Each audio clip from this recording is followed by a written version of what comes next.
please.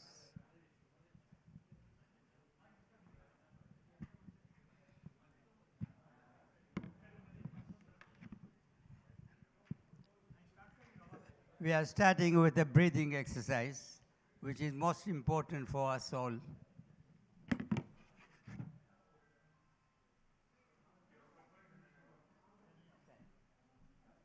who can stand up or sit down, it's okay.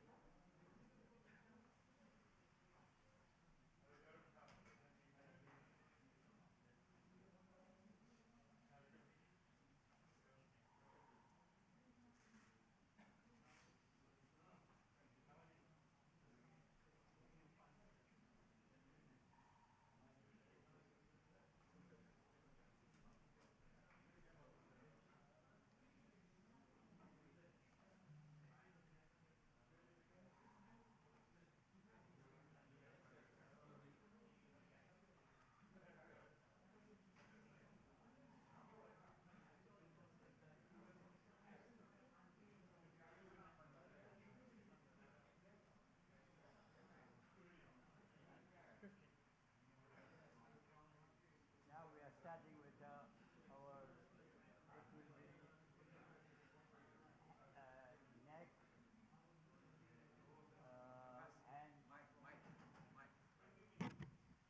Now we are starting with our neck exercise, and then we are coming back to hands and back exercise, as well as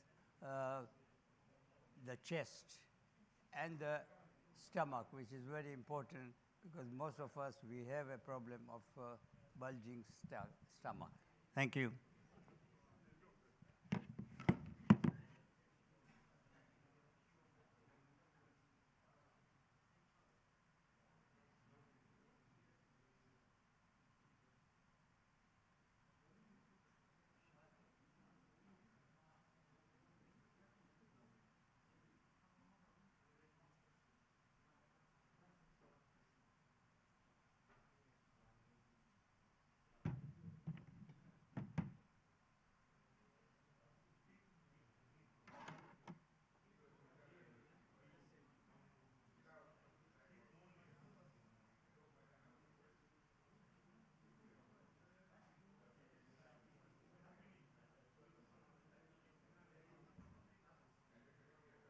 Now move your eye as you move your head.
We are doing for arthritis, it is important to do this exercise.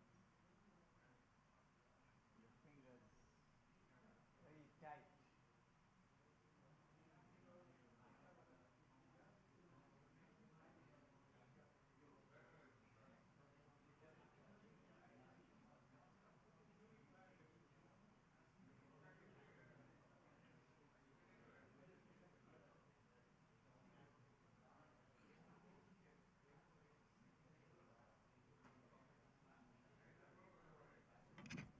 Brothers, kindly maintain silence, please. Brothers, thank you.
when we are traveling, we need a little bit of blood circulation even if you are in the aeroplane, especially because some people died because of long distance flight and their blood clotted. Thank you. Just hold it.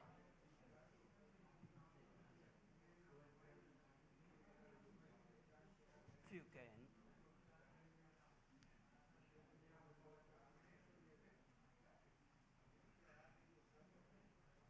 This is the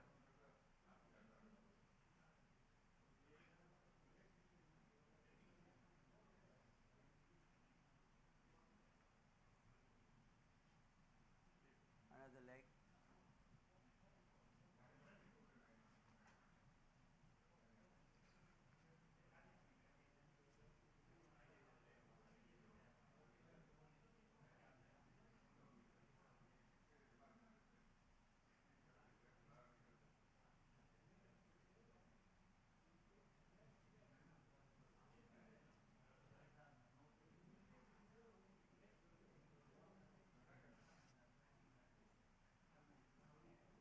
Now we are repeating our breathing exercise. We've got a bit of time today.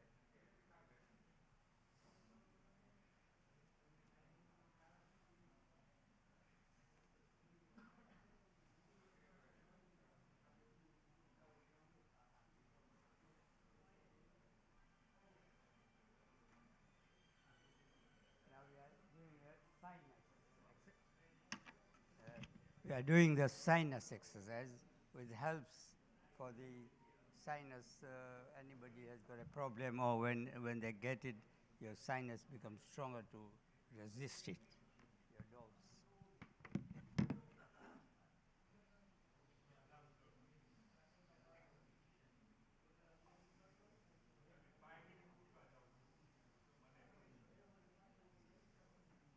One side you breathe in, on the other side you take it out.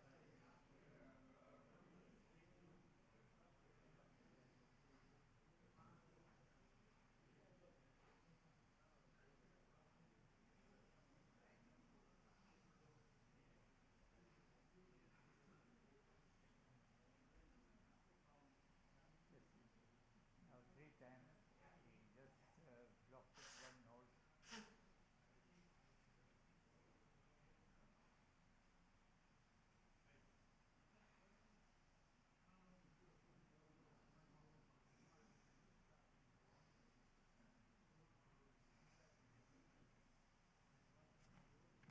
Now we are going to touch every sense of our body, starting from the head downwards.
those who can do up or down, please do it. Otherwise, half will take.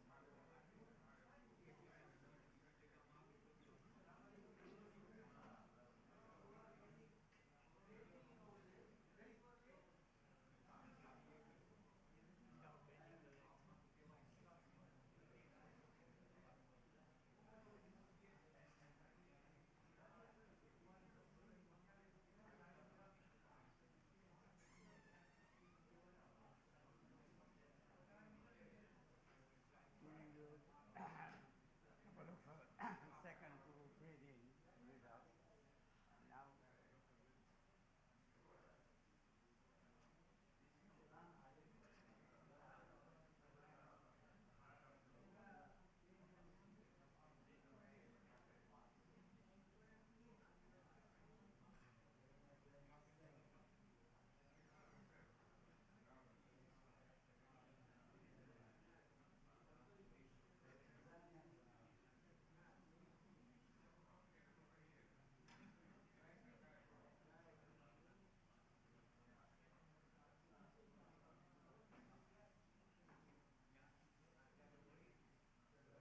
Hassan, thank you. Shukriya.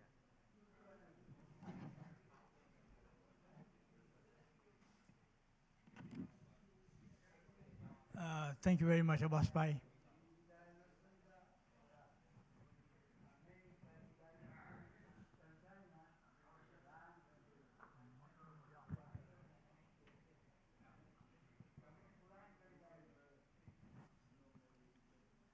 Is Makbul here? Makbul Jafar?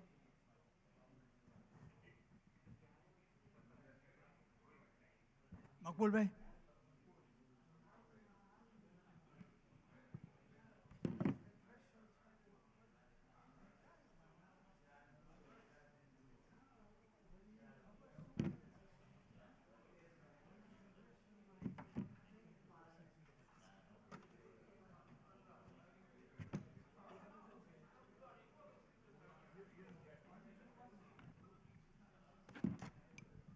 Brothers, we are ready to start. There's a recitation of the Quran. I would really urge you to keep your silence, please, while Quran is being recited. Brothers, salawat.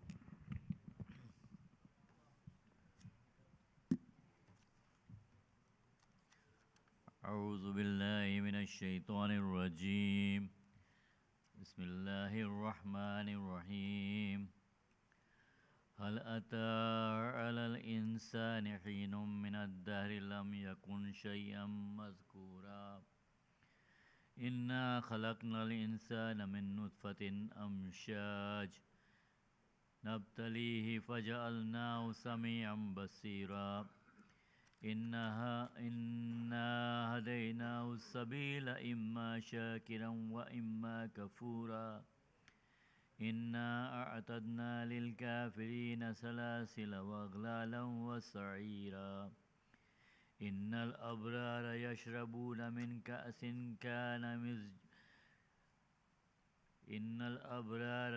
يشربون من كأس كان مزاجها كافورا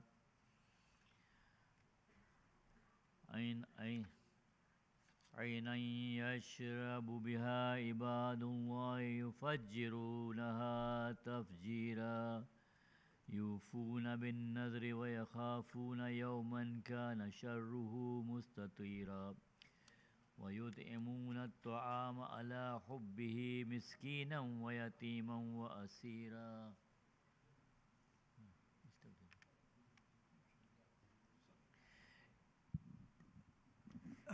Brothers, please, you are disturbing us here. Kindly maintain silence, please. Quran is being recited. Give respect to the recitation of the Quran. Brothers, I won't tell you anymore. Thank you.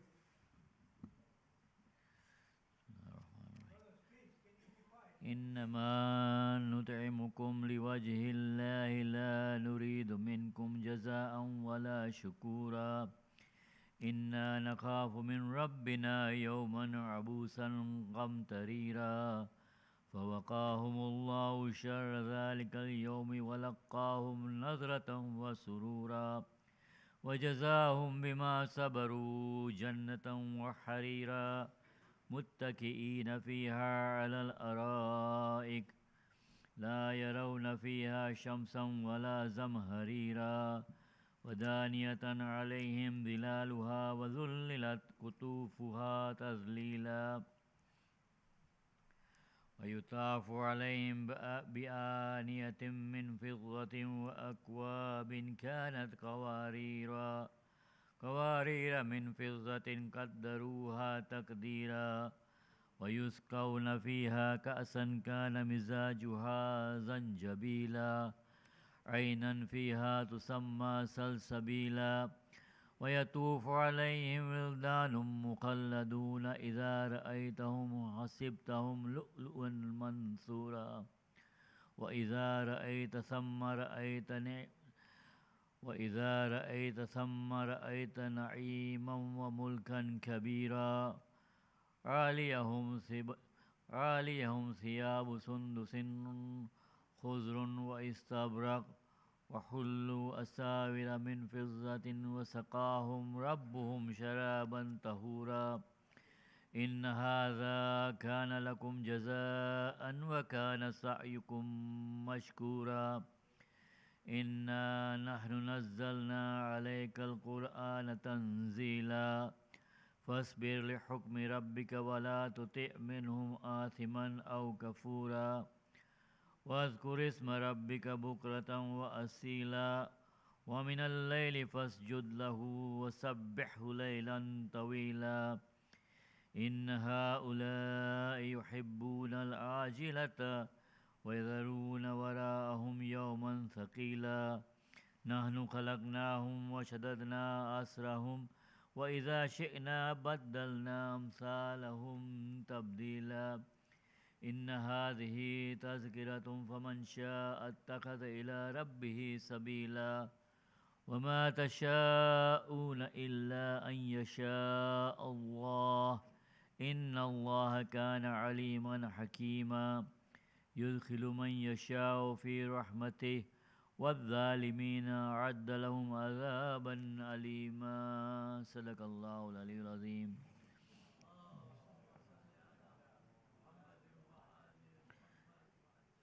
In the name of Allah, the most beneficent, the most merciful. Has there been a period of time for man when he was not anything worthy of mention? Indeed, we created man from a drop of mixed fluid so that we may put him to test. So we endowed him with hearing and sight. Indeed, we have guided him to the way, be he grateful or ungrateful. Indeed, for the faithless, we have prepared chains, iron collars, and a blaze. Indeed, the pious will drink from a cup seasoned with kafur, a spring where Allah's servants will drink, making it gush forth as they please. They fulfill their vows and fear a day whose ill will be widespread. For the love of Him, they feed the needy, the orphan, and the prisoner, saying, we feed you only for the sake of Allah. We desire no reward from you nor thanks. Indeed, we fear a frowning and fateful day from our Lord. So Allah saved them from that day's ills and graced them with freshness on their faces and joy in their hearts. He rewarded them for their patience with a garden and garments of silk, reclining therein on couches without facing any scorching sun or biting cold. Its shades will be closed over them, and its clusters of fruits will be hanging low. They will be served around with vessels of silver and goblets of crystal of silver which they will dispense in a precise measure. They will be served therein with a cup of a drink seasoned with zanjabil. From a spring it is named salsabil. They will be waited upon by immortal youths, whom, were you to see them, you will suppose them to be scattered pearls. As you look on, you will see their bliss and a great kingdom. Upon them will be cloaks of green silk and brocade, and they will be adorned with bracelets of silver. Their Lord will give them to drink a pure drink. They will be told, "This is your reward, and your efforts have been well appreciated. Indeed, we have sent down you the Quran in a gradual descent.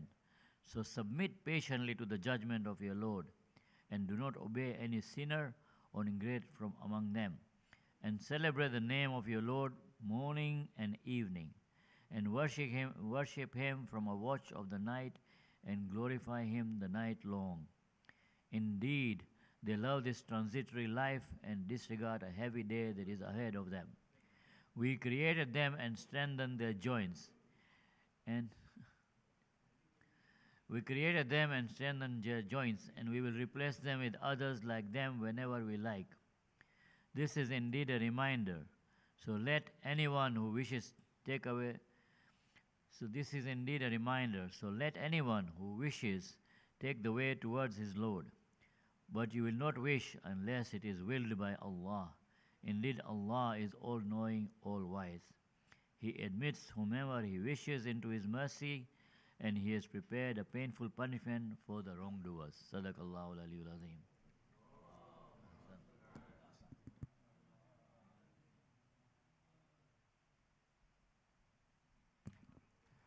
Thank you very much, Makbul Bhai. He stepped in at the last minute as well because Mali Murtaza Bhai is slightly under the weather. We pray for his quick recovery, and inshallah he will join us from next week onwards.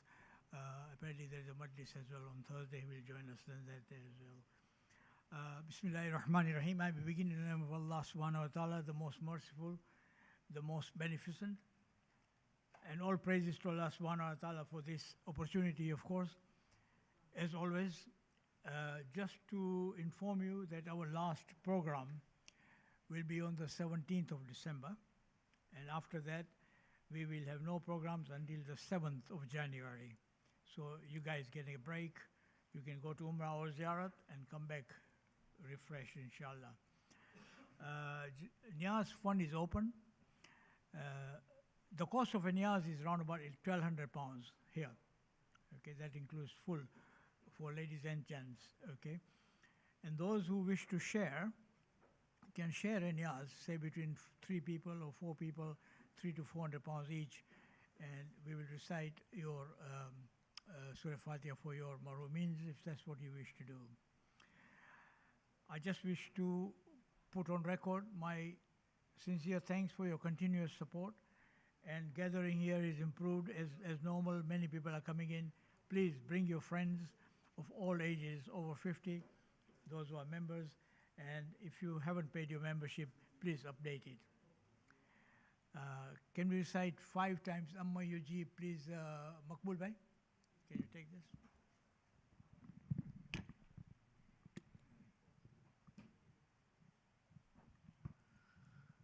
أعوذ بالله من الشيطان الرجيم بسم الله الرحمن الرحيم أمن يجيب المضطر إذا دعاه ويكشف السوء أمن يجيب المضطر إذا دعاه ويكشف السوء أمن يجيب المضطر إذا دعاه ويكشف السوء أمن يجيب المضطر إذا دعاه ويكشف السوء أمن يجيب المضطر إذا دعاه ويكشف السوء الفاتحة لشفاء المرضى ودفع البلاء.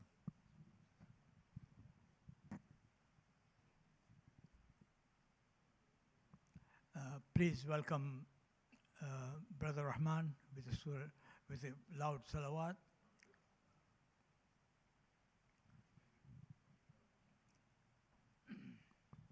We'll have a small marshia before our main program.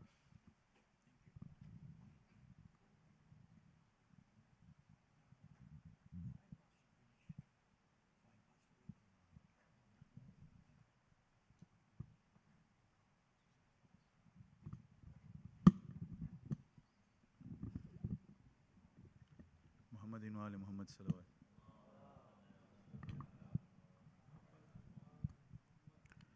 हम सब के मोमिनीन के लिए बुलंद तर सलात.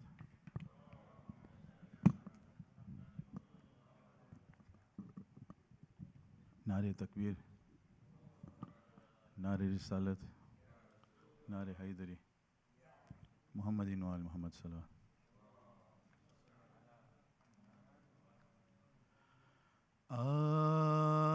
آج رخصت ہو رہی ہیں تم سے زہرا یا علی،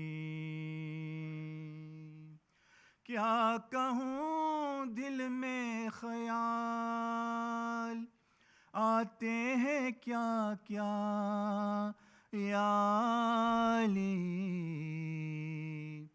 آج رخصت ہو رہی ہے تم سے زہرا یا علی. ہاں مدینے والوں کو تھا میرا رونا ناگوار. ہاں مدینے والوں کو تھا میرا رونا ناگوار. آج سے ہوگا نہیں، آج سے ہوگا نہیں لوگوں کو شکوہ یا علی. دشمنوں کو تم نہ آنے دینا میری لاش پر. ہاں دشمنوں کو تم نہ آنے دینا میری لاش پر.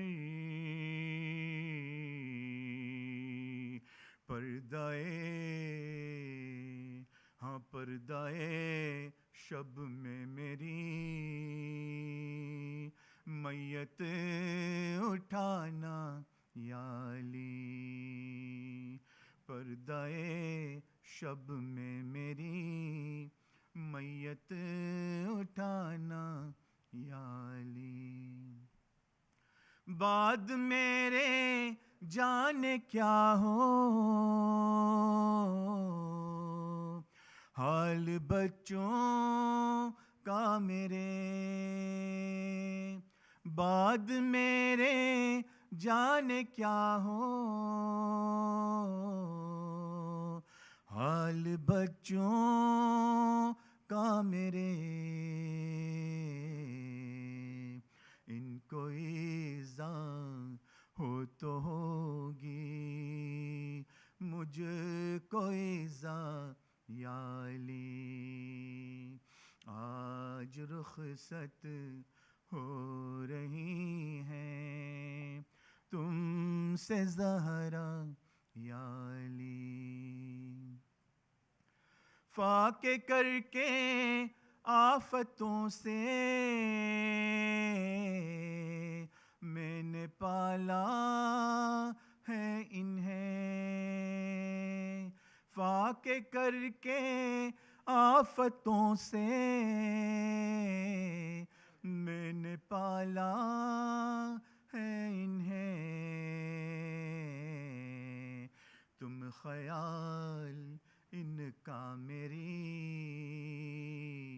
تم خیال ان کا میری خاطر سے رکھنا یا علی. جانتے ہیں آپ یہ نازوں کا پالا ہے حسین.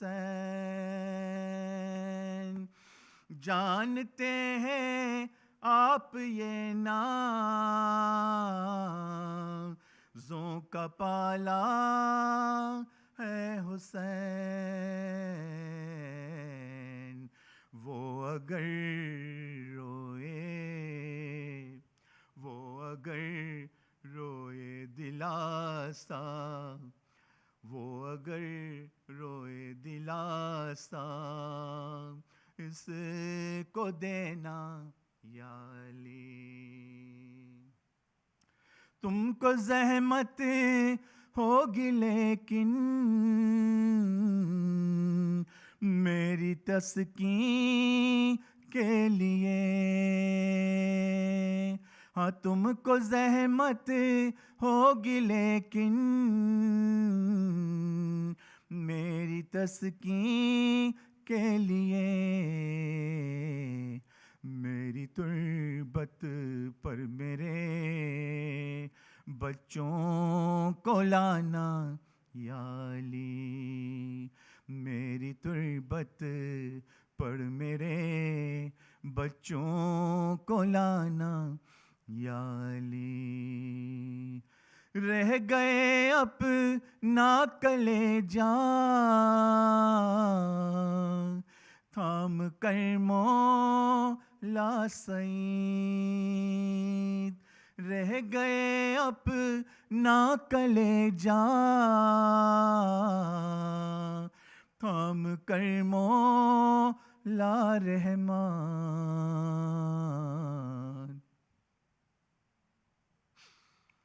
बोली ज़हरा हाँ बोली ज़हरा जब खुदा हाफिज तुम्हारा या अली। बोली ज़हरा जब खुदा हाफिज तुम्हारा या Ali. अल-फातिहा।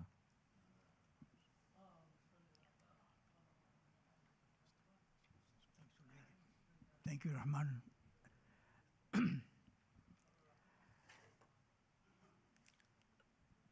So I'm very delighted to welcome a very fine young professional that we are very proud of him being our community member, who I know from a very, very young age when he was born onwards until now.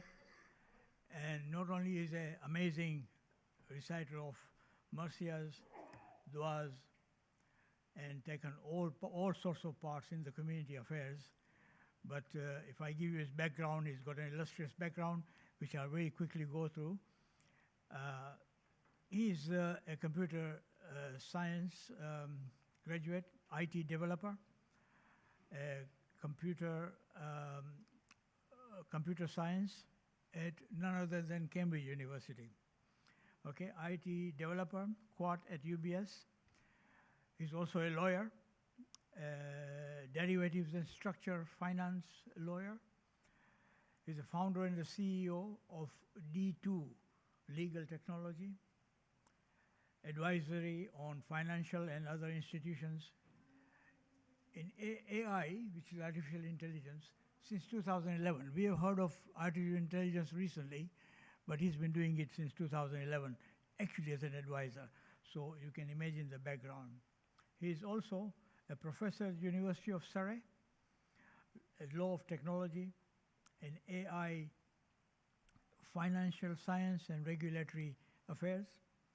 He's also a chair of the Law Society of England and Wales, Technology and Law, Smart Contracts, etc. Is also a prime finance expert. And above all, he's a dedicated lover of Ahlul Bayt alayhi salam. Can you welcome Akber with a loud Nare Salawat.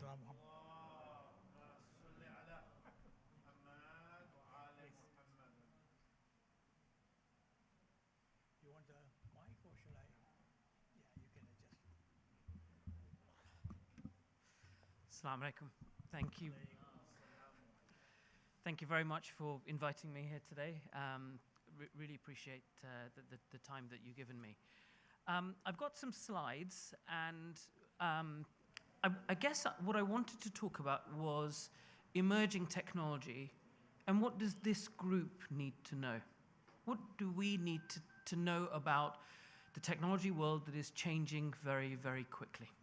It will, if we think back to when I was growing up, I'm finding it interesting that my children can't understand a world where they pull up their phone and they can order something on Amazon and get it delivered the same day even, or the next morning. I mean, if you think back to when you grew up, and if someone talked to you about what the world would look like today and what technology could achieve, I think you'd struggle to explain to a lot of people what the world out there would look like today. And what I can tell you, and this is through talking, I do a lot of advisory work with government, with the UK government, with other governments, and I'll talk through around where technology is going and some of the challenges and benefits it will bring. And there's an opportunity, there's risks, but there's lots of opportunities as well. And the question, as always, will become that these things are tools given to us by Allah subhanahu wa ta'ala. He has blessed us with creativity and the ability to innovate and do good. But the question will be, what do we do with them? And I'd like to just give you a glimpse of some of the things coming down the road that I think will be there for us to use, and keen that you have an awareness of it. And maybe if we could move to the slides, that would be fantastic.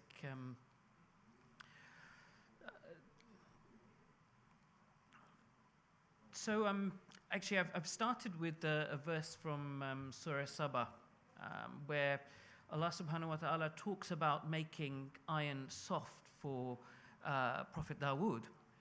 And he says, make full coats of armor and calculate precisely the links for your work righteousness. For be sure I see clearly all that you do. And I guess just a reminder for us, just that, we're encouraged to, see the new tools available to us, but there comes with it a duty as part of it.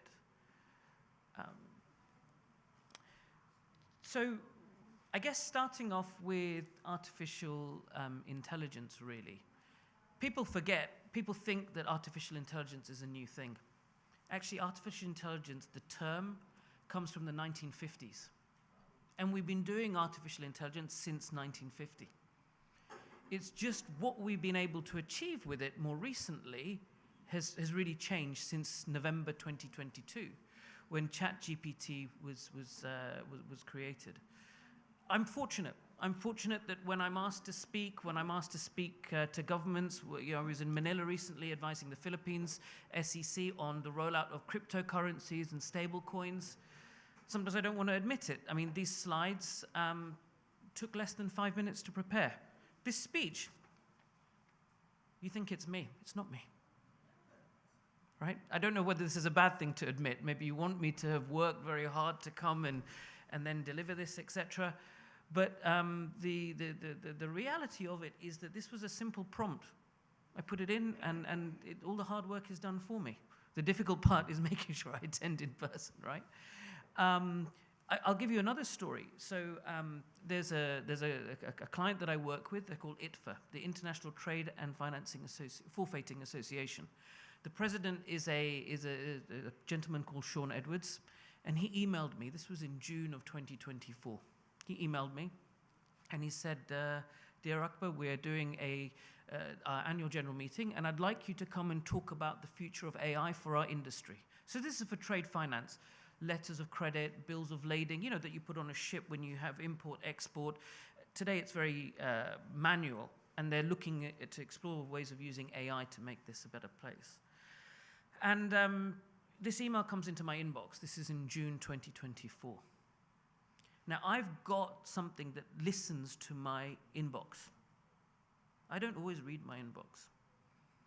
This AI tool, it sees the email. It cross-checks against my diary, my Outlook. It sees I'm free for this conference in Limassol, Cyprus in end of September. And it writes an email back to him. I'm not doing anything here. It says, "Thank you, Sean. I'm able to attend. I'm confirmed." But it doesn't stop there. It's got my BA number. It knows the seats I like. I fly quite a bit. It books my flights. It's got my credit card details. It books my hotel. It knows the hotel that I like. And it even drafted my speech and slides for me. Wow. And I didn't click a button. This is something called agentic AI that's now, actually, those of you that are using ChatGPT, and you should use ChatGPT. we should try. There are dangers. There are lots of dangers. But with anything in life, there are dangers. Doesn't mean we shouldn't try and know how to use it and how not to use it as part of it. It could have booked me to go wherever, I don't know. It could have got me in trouble at home, missing something. Maybe I hadn't put that in my diary, didn't know. Of course, there are dangers with everything. But you've got to, so agentic AI doesn't just generate text, as some of you may know with AI if you are using ChatGPT, but it actually does something. It can book something. It can make decisions for us. And believe me, the world is going to change. Actually, ChatGPT, the free version, allows you to use agentic AI. When you scroll down on the left, you'll see there's an option for agentic AI. Try it. See what it can do. See what it can't do. But you've got to be trying these things as part of it. Now, I've got some slides, but I'll talk you through this. What are the dangers? The dangers is that we lose the ability to do things ourselves. It will be able to do so much. I bemoan at home the fact that no one in my household seems to be able to park a car anymore. There's so many sensors on the car these days. You don't need to be able to think. I used to remember we used to be experts here in the center because we'd able to reverse into the right bays, etc., in terms of how we park, etc., etc. Now we've got so many sensors, we've lost the art. There is a real danger that we use these tools and we forget to use our brains. And funnily enough, these tools are such that they learn in the same way as us. I remember very clearly at school one day, I was very happy. I'd done very well in a small maths test that the teacher had given us. And got 20 out of 20 on it. And I was expecting to get some praise from the teacher. He came along and he said, you wasted your time. What do you mean, you wasted your time? He said, well, you didn't learn anything. If you knew the stuff, you just proved something that you already knew. Absolutely right. We learn, the human brain, we fire neurons, it connects to each other, and we learn by repetition and doing things again and again. And we call this the garden path. You know, the first time you have to get from one side of a forest to the other side of the forest is going to be difficult. You're going to struggle to know how to get there. But every time you do it, you'll pass the same features again. And when you go through the path each time, you'll start to see signs of where you had gone there before. You know, you'll see that the path starts to emerge, the garden path starts to emerge, the grass is slightly lower. That's how the human brain learns. You know, and actually, when they've tried to do this using computer in AI, we've learned more about the human brain, subhanahu wa ta'ala, from how AI is doing, because AI is doing the same thing. It gets things wrong, and then it learns. Now, the danger is not the fact that the AI won't be able to do the things that we're going to ask it to do. Right? Maybe there'll be a hologram here another day, and they'll be delivering the program. I don't know. I don't know how the world is going to go. You know, they talk a lot in the research that I see at the University of Surrey about how, you know, people don't spend time with our seniors, and AI can help, and I query some of it. Are we going to lose that touch and ability? But we're also we're delegating our learning process. So we've got to use these tools, but we've got to remember to not just delegate that garden path learning to the AI, but also value ourselves as part of it. But a really important takeaway that you should all be understanding and seeing what AI can do and using it day to day, but equally not giving our lives away to it. I mean, there's a topic that's come up called of superintelligence, and it's this Terminator view of the world, that the AI will become so smart that it will become mankind's best yet final invention, because the AI will take over the world, the robots will be taking over, etc. Which, you know, it's a science fiction thing in my mind. Actually, I think there will be a problem. We will get so used to doing day-to-day lives with these tools that we will become enslaved to these tools in other ways. We forget how to do things. We should be using these tools without deferring our entire learning process to it in many ways. If we have got the slides, then I was going to move to and I'll turn my computer around just for those of you that can see it. Okay, if we can go, if we just skip through, there's one with a newspaper article on it. If we could go to the next slide, a couple of slides in. I'll just talk through the slides that maybe we. Top right, AI generated. So I've not spent much time generating this. The AI does it for me. On the next slide, please. This is the quote from Surah Sabah that I mentioned. If we go to the next slide.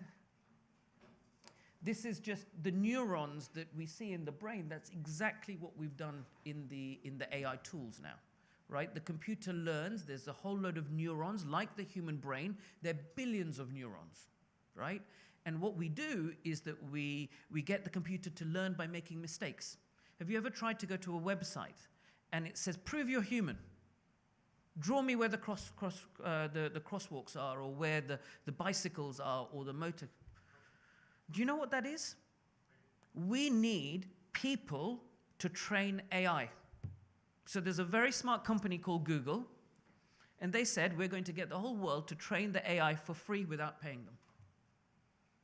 And that's how you're teaching it how to get better at recognizing cars and all of these things, etc. as well.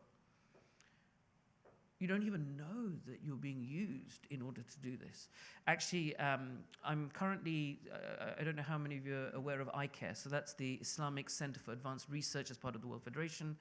They've launched something to look at AI within the community that I'm helping lead with Sheikh Khalili. We're looking at how we can use this within our faith in terms of maybe we should have an app, for example. And some of you may have heard of things like Hey There AI that's been released in terms of being able to query the fiqh and the rulings on different topics, whether we should be able to go to an AI for these things, but also how we might use AI in our day-to-day lives, in our education. We're looking at whether we can do a rollout for our educational institutions like the madrasas, in terms of how the teachers can use AI to accelerate how we teach the students. But how do we cope with, actually, we think that 30% of jobs will go because of AI. Klarna, actually, I did a post on LinkedIn just yesterday.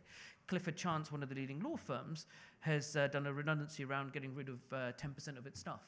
And they've purely said because of AI. And that's lawyers.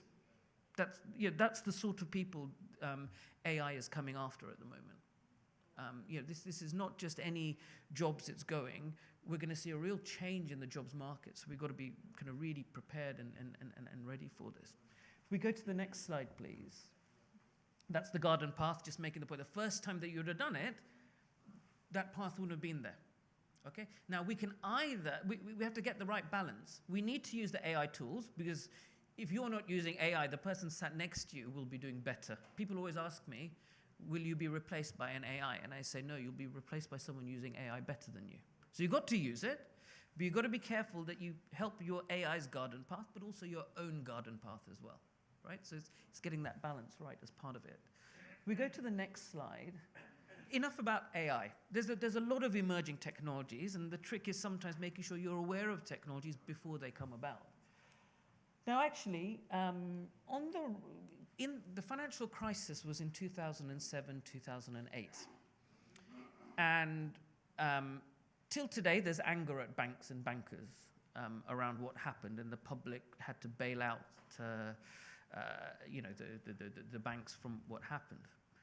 What you may not know is there was a very significant development that happened after the crisis. And that was the release of this. On the right-hand side, you see a 9-page academic article called Bitcoin, a peer-to-peer electronic cash system. If you can put your hand up if you know what Bitcoin is. Does anyone have any Bitcoin? MashaAllah. When did you buy it? When did you buy the Bitcoin? I'll wait for you to.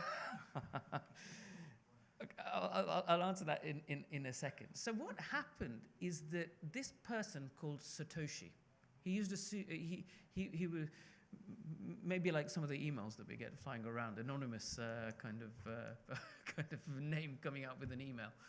And he released a paper. And he said, I'm anonymized because people will kill me if they find out who I am. And he put this 9-page white paper for a blueprint for something called Bitcoin. And he said, if you follow what I say here, you can get Bitcoin. And it means that we can have a monetary system, money, that doesn't rely on governments. 9 pages, all it took, of maths. And he started mining to create the first Bitcoin as part of it. And when you mine, you need to anchor it to something to prove. Essentially, the way money and a lot of things in the world work is through trust. And how do we get trust? We get trust because the Bank of England or the Fed or government produces these things. We rely on central intermediaries. And what this white paper does is not just inventing Bitcoin. It's saying, how do we move to a world where we don't need to trust someone in the middle? Okay? Bitcoin is just one application of it, and it's the one that everyone knows about. Because if you bought Bitcoin in 2010 and you didn't sell it, as you'll see, you'd have done a very good job. Funnily enough, he linked it to prove that he'd done this to a newspaper article saying, Chancellor on the brink of second bailout for the banks. I'll leave you to read what the actual headline was the same day. Whether there's any significance to this and history repeats itself, I leave that to your judgment. Till today, we don't know who Satoshi is, but there have been people claiming, etc., and one of which I'll talk about. But if we look there at the top right, centralized, that's how technology and society has always worked. We trust someone in the middle. Provided they don't go bad, we can trust them. We trust what they do. The banks look after our money. We trust them. And what Bitcoin did by building on something called blockchain, it means that if you put something on a blockchain, rather than relying on the bank to know who's got what money in their account, we rely on each other. Now, we use maths for it. It's just maths. And I do a 3-hour lecture at the University of Surrey to the master's students. This is quite advanced, the maths on it. So it's the maths students that I teach this course. And I take probably about the size of this room, and I say, we're not going to have a spreadsheet in the middle as to who owns what in their bank account. Instead, I'm going to rely on each one of you to remember those facts. But I'm going to put some maths in it and ask you some questions such that if I ask you how much has the brother next to you got in your bank account, if you lie, I can tell you're lying. That's what that 9 pieces of paper does. It gives me a mathematical formula that I'm going to give you all of this information about each other. And then if I ask one of you, how much does the other one have in the bank account? If you lie, the maths will tell me you're lying. So you're forced to be true. So I don't need to rely on the bank to keep a record of what so that's what blockchain and DLT is, if you hear that. If we go to the next slide, where is it being used? Actually, this is Craig Wright. Craig Wright is someone that I wrote an academic paper in 2020, and he was claiming to be Satoshi. In fact, he paid 1.5 million Australian dollars to the Australian tax authorities because he was claiming he was Satoshi and therefore had a lot of money because of it. Just to illustrate the point that there's a lot of people claiming to be Satoshi now, etc. He's currently fled the jurisdiction. He's wanted by His Majesty, if anyone does know where he is. If we go to the next, everyone deserves legal representation, is what I was taught. If we go to the next slide, Papa John's. Okay, right. So what's the significance of this? So in 2010, and I think we need to be asking Fazal Uncle when he bought his Bitcoin. In 2010, someone paid for 2 pizzas from Papa John's using 10,000 Bitcoin. Okay? At the time, that was worth $41. Okay? Do you know what it's worth today?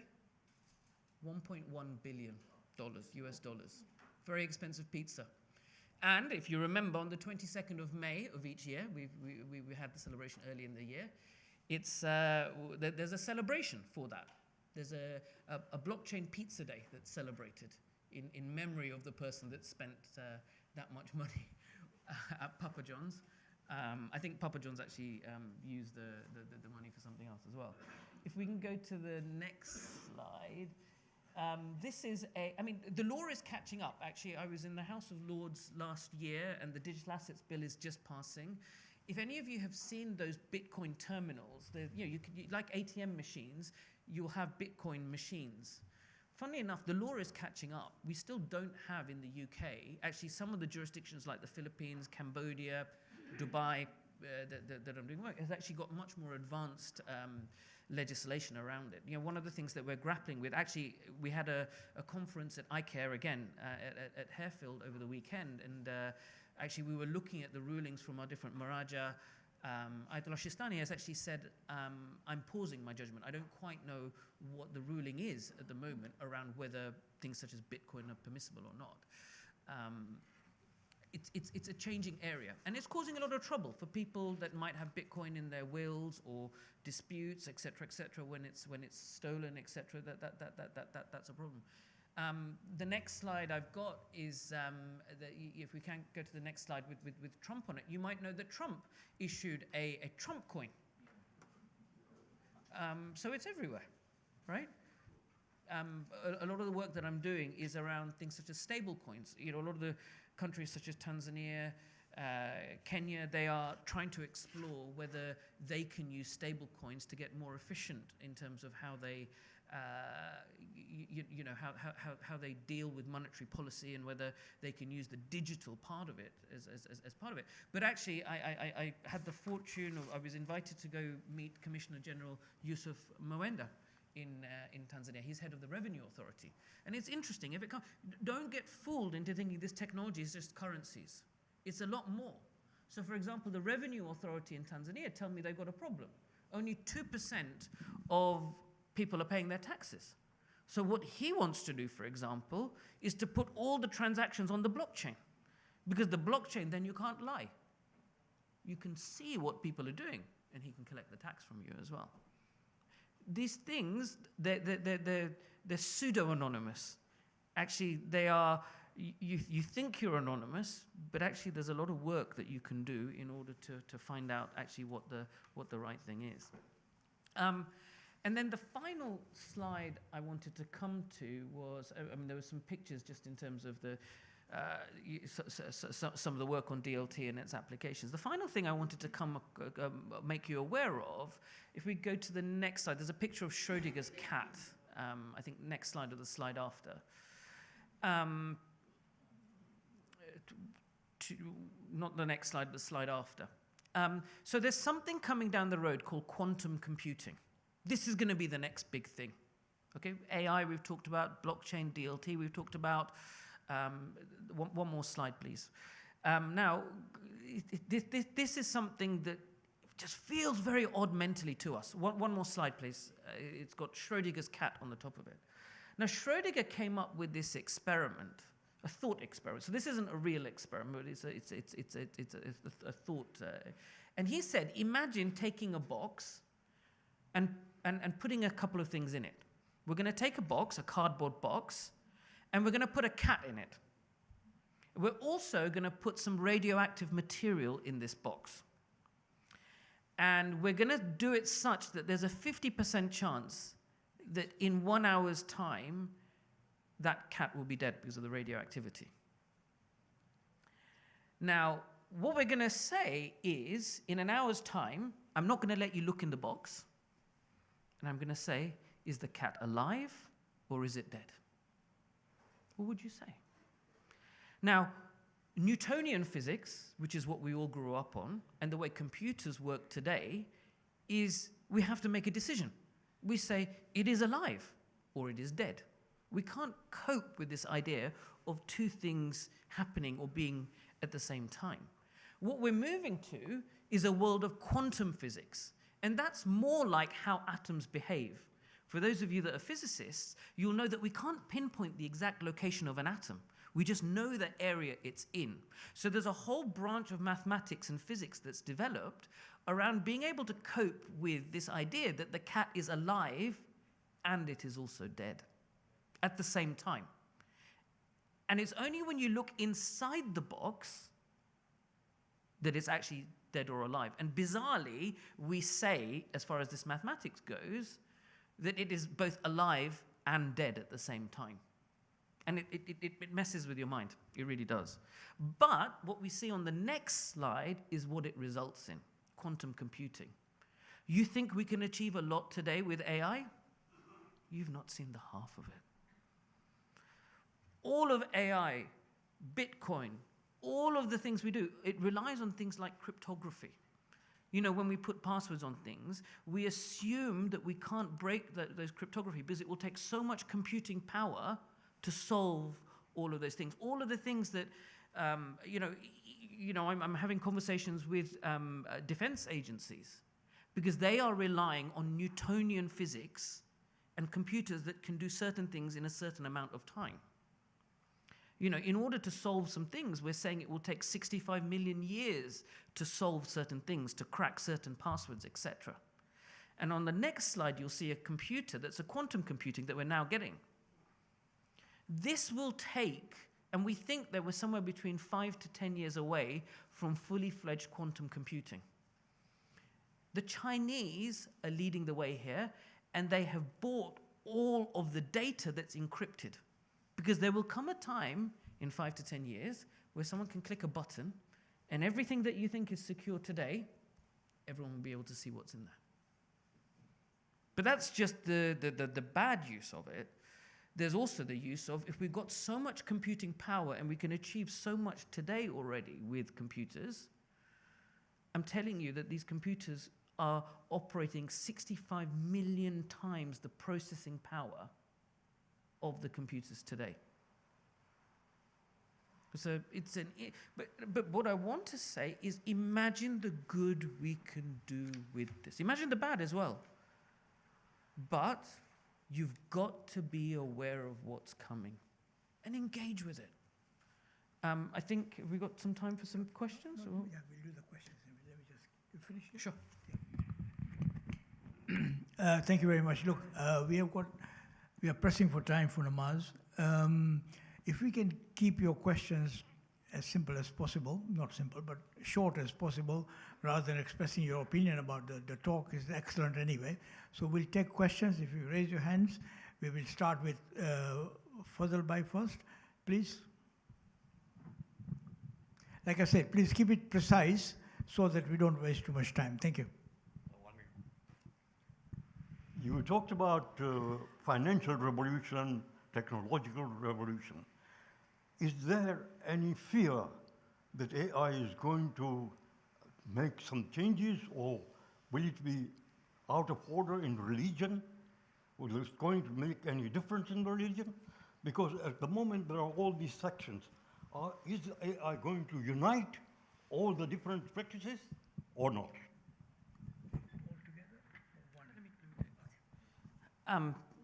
Great question. Despite things such as blockchain helping us prove the truth, AI is also causing a lot of problems. You know about deep fakes, you know, this idea that we can create what is real anymore. It becomes a very big difference. One of the issues I had with some of the tools that some great individuals in our community are producing using AI to help us know answers that we have in our day-to-day lives in our faith is it's very easy for a bad actor to pollute that.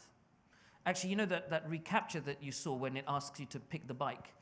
Because I know it's asking me to work for free, do you know what I do sometimes? Sometimes I get frustrated and I put the wrong answer into it.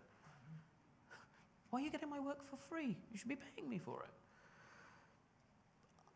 People can change the facts fundamental to our faith if we're not careful by answering those questions and training the AI in a different. There is a very easy way to mislead through AI.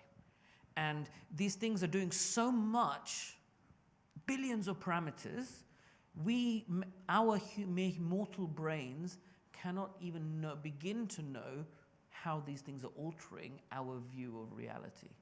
So that's one of the things that we're also looking at as part of the iCare mandate. But it's a real worry. So if you give them the wrong information, for example, about the Shias, right, and it accumulates, and that can then be misused, yeah? Yes. Basically. That's what it is. Any other questions, quickly?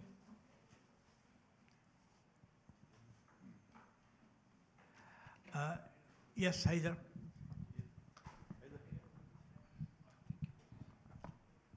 Assalamu alaikum, Akbar. Thank you so much for that introduction to the technology and AI, etc., etc. I just wanted your advice in terms of investments. Consider you are very experienced and you have talked, quite a bit on the values of the Bitcoin's blockchain technology. My question is is it worth investing into a blockchain technology, or is it the digital currency? Which is the better of the two? Thank you. So that's always a difficult one, right? I mean, I think if we're investing without really understanding these things, and actually some of the discussion on Saturday at iCare was around, is Bitcoin a gamble? Is it haram because it's gambling? Certainly a lot of the people that went into it didn't really, it still doesn't have any asset backing it. It defies every logic around, the concept of Islamic financing, that things should be backed by an asset. And the fact that we shouldn't just invest in things that are, the very reason why there's the prohibition against riba. But there are people that are making the argument that it does represent something else and it moves us away from things. I think it's very important that, most people regard it as a speculative investment. I certainly would find it problematic. There's a lot of growing evidence that from the global south, or those that aren't in the well-off West and wealthy investors, Bitcoin and digital currencies have attracted a lot of investment from those who haven't got wealth at the moment. They've seen the rise of Bitcoin from $1 to, I think it's $90-something thousand at the moment. But there's been a lot of scams, and there's been a lot of people that have lost a lot of money. And there's a photo that I took and I show my students at Surrey. I put this up when Bitcoin was at $40,000, so you shouldn't listen to me for advice. There was a bus that went through London that I saw, and I spent extraordinary lengths to take a photo, and the bus had an advert on it that said, "Time to invest in Bitcoin." And I said to the students, when you see an advert like that, every Tom, Dick, and Harry is investing, time to get out. I'm not sure how many people listened to me, but they should have stayed in it, is the answer. Assalamu alaikum. Alaikum salam. If, for example, Kakaji wants to prepare a speech, will the AI prepare his speech for the vision of the next generation of the senior? Should I do it right now? Yeah. Yeah.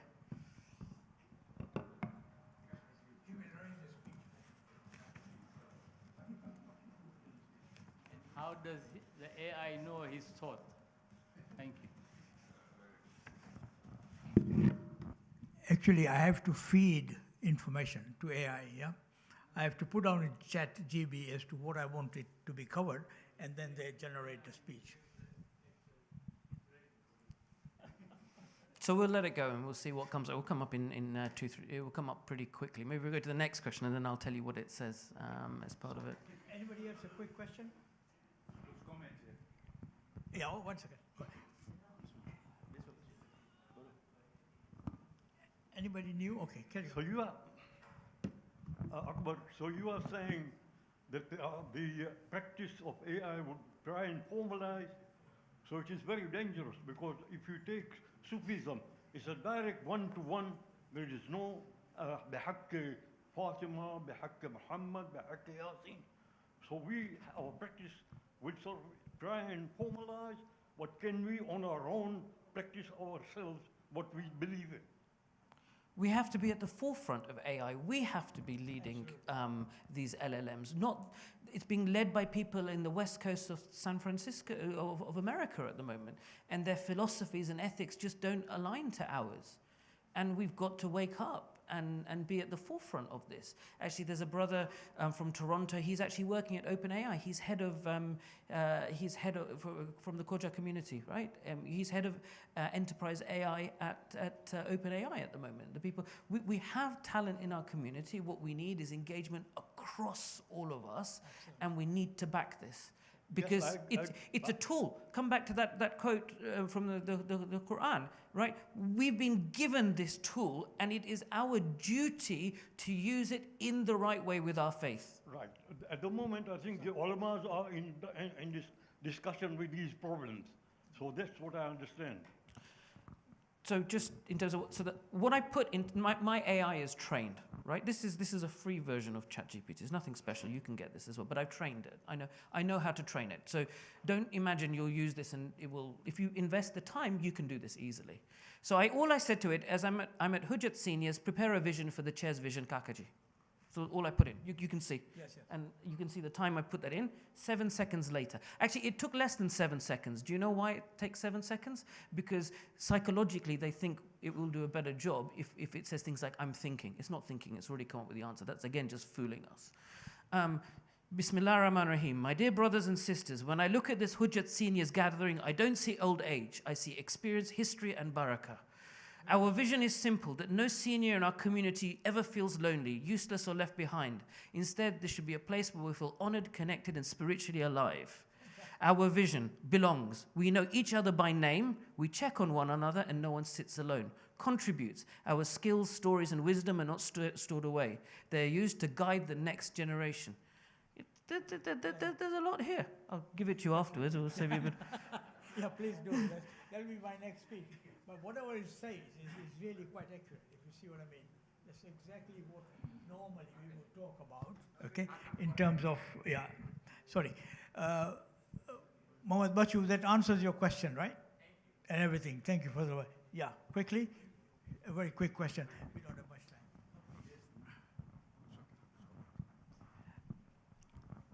Assalamu alaikum. I have some questions. Now that you described about the AI and ChatGPT, and as you said that the ChatGPT and AI collects all the data from individuals, is it not our duty to put our faith and details of our faith through to the ChatGPT and AI so that any one of us asked the question, get the correct answers? So it's our duty, isn't it? Very much so. But just to warn you, you need to know how to use it. The other phrase I like using is AI is a very powerful tool. But if you're a fool, you're just a dangerous fool with AI.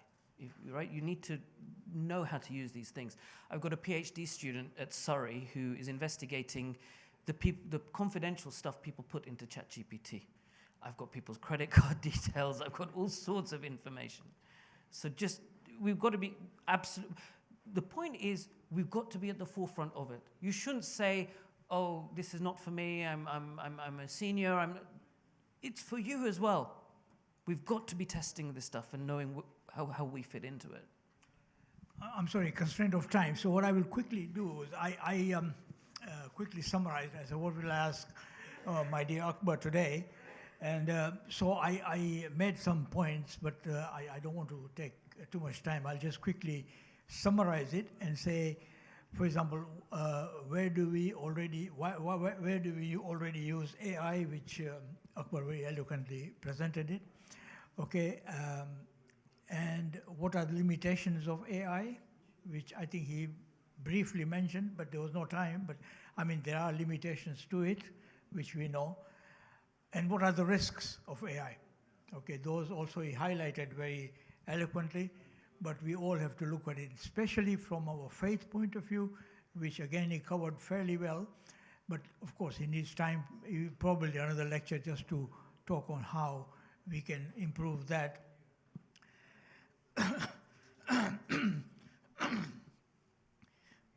He also mentioned about the critical thinking and how this can impair our critical thinking within the community on the use of AI. So that is something as well we have to consider when using AI and the risks it can pose further. How does AI learn about us, which also he probably presented it. Again, time-wise, he was pushed. What is the training data that we need, etc.? What is the real good model of AI? You know, I think we need 2 or 3 sessions with Akber here to perhaps, and maybe one of the sessions would be only purely question and answer session, whereby you guys or we can all express our opinions and ask the questions. One of the things we're exploring with the Well-Fed and iCare is what is the duty across the community to train on AI at every level of the community, right? So that's something that we're thinking about. Yeah, and then checking on accuracy. Again, that is what is doing with the World Federation, iCar and all that. So that is already, they're only one step ahead of us. The most important question we have to ask is, how can AI become a tool, not a threat in our life? Okay, now that is what Akber very eloquently has been explaining all the way through, okay? But it really needs another session, in my opinion. Final question, only one-liner. Anybody, please? Not fuzzled by at the moment. I'll take you in later on. A quick one-liner, please. Very quick. We all use WhatsApp daily. It says encrypted end-to-end. How encrypted? Because you said sometimes there are codes that take 65 million years to break. Who can break that code? Okay. And fuzzled by one more, please, very quickly, a comment. My knowledge of Quran is not that deep, but I think there should be, or there must be, some explanation in Quran. So we seek the knowledge of these ulamas to be present when these questions are being discussed. So dealing with the last thing, just to say that that's part of the mission of iCare and engaging with our ulama to make sure that there's enough visibility around where the technology is going and we can get their guidance on these matters. WhatsApp, so with quantum computing, you can break that in 10 seconds, right? So, but there's also, Meta have confirmed that if asked or subpoenaed by the US government, they will release anyway. So even if it's encrypted, it's not as safe as you may think. Well, it really, thank you very much. Namaz time is nearly there, so you need to do wudu and all that. So I really want to thank Akber on behalf of all of you. Really, I think it's a fantastic learning curve for us today. I learned a lot, and thank you very much, Akber. God bless you. Jazakallah. Thank you very much. Can we please stand up for ziyarat, and I think Akber will recite ziyarat.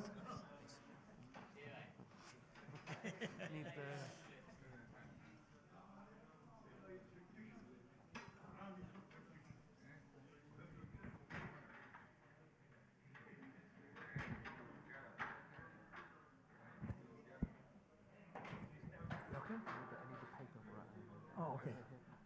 Okay, right. السلام عليك يا أبا عبد الله وعلى الأرواح التي حلت بفنائك عليك مني سلام الله أبدا ما بقيت وبقي الليل والنهار ولا جعل الله آخر العهد مني لزيارتكم السلام على الحسين وعلى علي بن الحسين وعلى أولاد الحسين وعلى أصحاب الحسين جميعا ورحمة الله وبركاته السلام عليك يا مولانا وابن مولا السلام عليك يا سلطان أبا الحسن علي بن موسى الرضا ورحمة الله وبركاته السلام عليك يا صاحب الزمان السلام عليك يا خليفة الرحمن السلام عليك يا شريك القرآن السلام عليك يا صاحب العصر والزمان السلام عليكم ورحمة الله وبركاته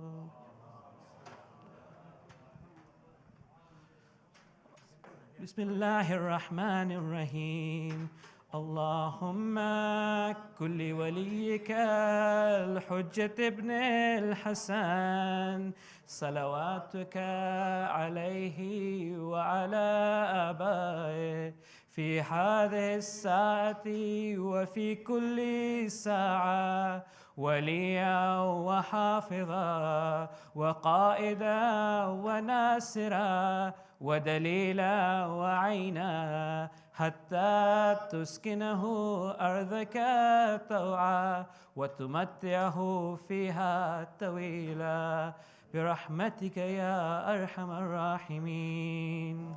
Again, thank you so much.